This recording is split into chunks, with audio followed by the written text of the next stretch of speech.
The Acolyte is sad and pathetic, but it has done one good thing, and you will never guess what it is. It's the fact that it made people understand that there's Star Wars and then there's Disney Star Wars, and that there's a huge difference between the two. Well, it looks like someone got the call. And with only 2 episodes left of The Acolyte, it looks like they're doing everything in their power to try to boost some numbers with this show. Now you go on Rotten Tomatoes and you can't even see the score. But I've been gone for a couple days, and there I have not heard of this, but it's not surprising. It's not surprising. there's a lot of craziness happening. You're not going to believe what I throw in this video. But before we begin, look at that number. We are almost at 90K, and I can't thank you all enough. So do me a favor and hit that subscribe button if you haven't. It's a free thing you could do to help out the channel. And I just have to say, Drunk 3PO, by the way, everyone. There you go. thank you. It's been a crazy, wild journey through this Acolyte Also, remember that 3PO is lesbian. That's very important, obviously, for the plot and whatnot. series. Now let's get into it. It appears if you go to the front page of Rotten Tomatoes and look up The Acolyte, the audience score, which was resting at a wonderful 14%. Okay, let's check. The Acolyte, Rotten Tomatoes. Let's see how it's looking, boys. Has anything changed? And I see 14% back. Wow, the backlash probably was really fast. And an average tomato score of... Wait, when I just go to the thing, it says average tomato score 83%, average audience score 14%. When I click at the when I click on it, it shows that the critics score is 72%. Oh, all critics is 83%. Very interesting. Why is the what is, oh, top critics and all critics. I don't use Rotten Tomatoes. Well, at least we know now it's back, because they probably got devastated and lacerated for that. Has disappeared. And a lot of people started doing a little digging, like, why would they do this now? Why would they just cut it now? What's the purpose? Last episode, they want to end on a high note, would be my guess. There's only 2 episodes left. There's nothing that can save this show. Well, it gets a I don't even know if I want to watch the last 2 episodes. It's just so much nothing. The first and second episode were kind of my big highlight moments of the Acolyte, because at least something happened in them. And then episode 3 happened, and it was just a bunch of 1, 2, but nothing really happened. Nothing of value of substance happened, except we learned that space stone is flammable by space torches and space fire, which makes sense. I hope that May apologizes to Osha that she set fire to the space stone at some point, because that will be hilarious. I set fire to the space stone, May. No, Osha. I didn't know it's gonna. Yeah, no one did. No one did, May. No one expected for, the stone just to start blazing like there's no tomorrow. Oh man. And then it was just a bunch of nothing. The big fight between the Sith and the Jedi was, the first 3 minutes were like, oh my god, finally, lightsabers actually interacting with lightsabers. Nice, cool, finally. And then it wore off because the choreography for it was just too stupid anyway, and, people just spawned in at random locations and whatnot. It's just horrible. It's just horrible. And nothing happens. Nothing's gonna happen after. Episode 6 is just a bunch of nothing happening. You don't know. You have no idea. You can't even tell if the stupid beaver told Soul that it's May instead of Oshi. You just don't know. You can't understand anything. It's just a bunch of nothing where Salt says 15 times in a row, I'm gonna tell you everything. And then he doesn't because his coffee got cold or something. It's just horrible. And when the reveal happens, it's gonna be dumb. It's gonna be dumb as, The Sid guys reveal that he's actually the apothecary from, the episode 2. And it's gonna be like, oh wow. Why aren't people excited about it? We don't know anything about the guy. It could have been literally anyone else at random, and there you go. It's so bad. A little. The only question now that really boggles my mind that we're probably gonna have a reveal to is lesbian Henley's wife. The green Nepo. Was the Sid dude her acolyte previously, or Jedi Padawan, I guess, or something like that? And did she, some magically how, use the light whip to, just slightly touch him and leave scars? Did that happen? Because I have no idea. It's so that's my only question. That is literally my only question. And after that, I don't care what happens. Gets a little weird from here. And I hope that they don't set up Smile or Ren to be like some kind of foreshadowing to Abalot or anything. You can clearly see the numbers for the Acolyte are not good. This was posted and it shows exactly how many views it got. And this is just talking about the first 2 episodes. We're not even talking about the drop off. So compared to other Disney Plus show, the Acolyte is literally right above Andor. It's funny though, because in the comment section of this particular tweet, everybody's upset that Andor is so low and everything else is so high. And also for some strange reason, they didn't post the Mandalorian, but I think Mando is up there by Kenobi, at least Mandalorian 1 and 2. I'm not sure about that third one. Obviously, this was the show. The third one dropped off a cliff. That was supposed to break barriers and be the jewel of the Disney Plus Star Wars, and people don't even care. And it looks like if we can go deeper into the season and see the other episodes, that the numbers really fall off. So I mean, this definitely was a certain type of jewel. Guess Disney made a phone call to Rotten Tomatoes saying, get the audience score up. We got to get our numbers up. We got the grand finale coming along here. We got to get the numbers up. So delete it. Now, this isn't the first time that Disney has done this. Well, it's not even the first time that Rotten Tomatoes have done this. They are actually, at this point, very well known for doing it on multiple shows. Every time a Hollywood masterpiece is not received well by the audience, they just say, "Oh, it's just review bombing, negative review bombing," because positive review bombing, that doesn't exist. Well, who's to blame for this disaster that we call the Acolyte? Well, some publications, they blame white male Star Wars fans. That's right. If you're a white... I am so proud to be a white male, not Star Wars fan, though. There's difference. I like Disney Star Wars. I don't like Star Wars. I like Disney... No, wait, I'm sorry. I like the old Star Wars. I don't like Disney Star Wars. Don't call me a Star Wars fan. I'm a very particular type of Star Wars. Enjoy it. And if it starts with Disney, I probably don't like it. White male Star Wars fan, you're the problem. That's why the views are low for this show. How dare you? How dare you not watch this show? How dare you criticize or complain or have an opinion about... Didn't Kathleen Kennedy also, though, say that this is not for... Well, this is for the LGBTQ plus blah, blah, blah alphabet people. The Acolyte if you're a white guy. So that's number one. At least that's what they think.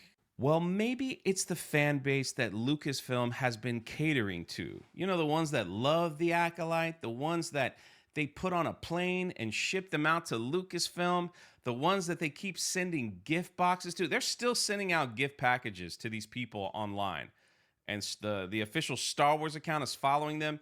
Well, remember Kyle and Ash? I did a video on them. They put a little cringy video together that Star Wars is for everyone, and there's more of us, and they deleted it. I don't know if you remember that. It's on the channel. These are the same people that went after Star Wars Theory. They said Star Wars Theory is the biggest problem in Star Wars. All I'm saying is there is so much craziness going on with these same people. They are just literally tearing each other apart right now because this guy Kyle, I don't even know this dude. He's like, he's hoping to see something a little extra spicy in the next few episodes that rhymes with grape. I can't say it on YouTube. Maybe you could read it Hmm. on the screen. And then this catfish account was like, I know he's unsuccessful with women. I'm like, what is going on? This is wild. This is the fan base that Lucasfilm has been catering to. Kyle was flown out to Lucasfilm to meet Dave Filoni. Dude, you know what's my favorite part about episode 6? It's just peak perfection. So Osha gets taken by Smilo because reasons. Effectively, literally, it's because reasons. Because at the end of episode 5, he's just like, yeah, you. I don't know who you are, why you matter, but everyone kind of wants you, so I'm gonna take you with me. And the hilarious part is, no one wants her. She always has some kind of completely insane, stupid reason to even be at the right location, and it doesn't make sense that she even is there. And no one really wants her kind of around. But Smile was like, yes, yes, you're valuable. Everyone wants you. Which is the biggest, stupidest stretch ever, first of all. And second of all, when he tries to convert her to the dark side, it's hilarious. It's like in an RPG, you know, you need to do a skill check to actually convince someone that you are right in whatever you're saying. And he does like 3 different skill checks. Oh, the guy with the black dude Jedi with the braids. Yeah, he's evil. He arrested you. So he's bad. That's why I killed him. Well, no, he actually was pretty nice arresting you. He didn't even believe it in the first place. And then he said, we're gonna make this right, Osha, and it's gonna be fine. That's the first speech check. So absolute bumbling failure, obviously. Then it's the lesbian love interest, you know, the girl with the horns. And he's like, ah, yes, you like her, but does she like you? Would it lead anywhere? And that's literally it. That's the second speed check, and it's kind of hilarious. And the third one that I actually forgot what he says is hilarious because she just flat out says in the scene, "Oh wait, no, that's not even what happened." And the third speech check is she literally says, "No, that's not even what happened. That's not what was happening." So he just made a blind guess, failed all 3 speech checks, and she's like, "Yeah, you know what? You have a point. Yeah, yeah, yeah. Maybe I should be evil. Yeah, yeah, yeah. That dark side, baby." It is so redonkulously hilarious, and also, with the first speed check about the black Jedi dude, forgot his name.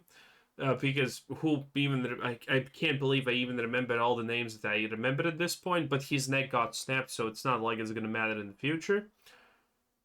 How does he even know he actually got her? How does he know that he was the one who took her in custody?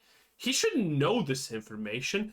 And I bet you there's not going to be an explanation for this because everything that's happening is random, and that's just writers being bad and stupid and forgetting what they actually wrote.